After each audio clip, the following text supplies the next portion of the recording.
சப்பாத்தி குருமாலாம் செஞ்சு சாப்பிட்றத விட்டுட்டு ஒரு வாட்டையாச்சு ஆலு பரோட்டா செஞ்சு சாப்பிட்டு பாருங்கள். டேஸ்ட்டு சூப்பராக இருக்கும். வாங்க இப்போ எப்படி செய்கிறதுன்னு பார்க்கலாம். ஃபஸ்ட்டு கட் பண்ண உருளைக்கிழங்கு சேர்த்துட்டு உப்பு தண்ணி சேர்த்து விசில் விட்டு எடுத்துக்கலாம்.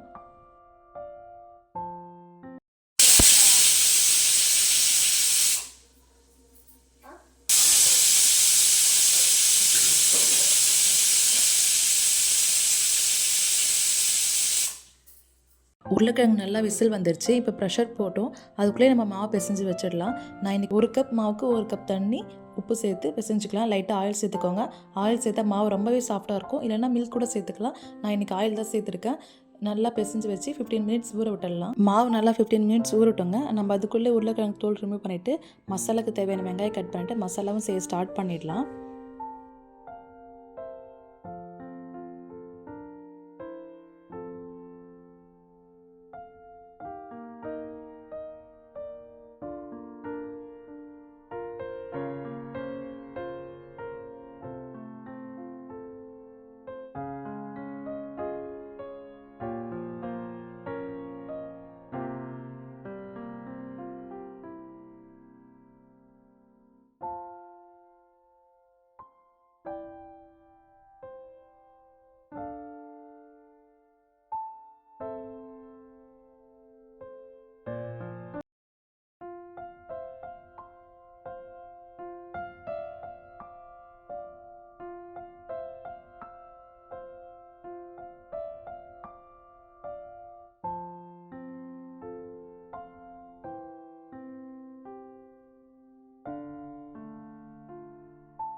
ஸ்டவ் ஆன் பண்ணிவிட்டு பேனில் ஆயில் சேர்த்து ஆயில் நல்லா ஹீட் ஆன உடனே நம்ம கட் பண்ண வெங்காயம், பச்சை மிளகாய், கருவேப்பிலை சேர்த்து நல்லா வதக்கிக்கலாம். வெங்காயம் வந்து நல்லா கண்ணாடி பதம் வந்ததும் நம்ம மேஷ் பண்ண பொட்டேட்டோ சேர்த்து மிக்ஸ் பண்ணிக்கலாங்க. நீங்கள் வேணும்னா சாட் மசாலா, சில்லி பவுடர்லாம் சேர்த்துக்கோங்க. நான் எதுவுமே ஆட் பண்ணலை. வெறும் பச்சை மிளகாய் மட்டும் நான் ஆட் பண்ணியிருக்கிறேன். அதனால் நான் எதுவுமே ஆட் பண்ணலைங்க. நீங்கள் வேணும்னா நீங்கள் ஆட் பண்ணிக்கோங்க. அவ்வளோதாங்க, சிம்பிளான மசாலா ரெடி. அவ்வளோதாங்க, சப்பாத்தி ப்ராசஸே தான். நீங்கள் மாவு எடுத்து சப்பாத்தி சைஸ்க்கு லைட்டாக உருட்டிட்டு உருளைக்கிழங்கு ஸ்டஃபிங் எடுத்து நடுவில் வச்சு திரும்பி உருட்டணுங்க. எனக்கு வந்துட்டு ஓவர்ஃப்ளோ ஆகிற மாதிரி ஃபீல் ஆச்சு. அதனால் நான் கையிலே ரவுண்ட் ஷேப் பண்ணிட்டேன். நீங்கள் கரெக்டாக உருட்டி வரும்னா நீங்கள் நார்மல் சைஸ்க்கு உருட்டி எடுத்துக்கோங்க. தவாவில் ஆயில் சேர்த்து 2 சைடு திருப்பி போட்டு எடுத்தால் நம்ம ஆலு பரோட்டா ரெடிங்க. ரொம்ப சிம்பிளாக இருக்குல்ல?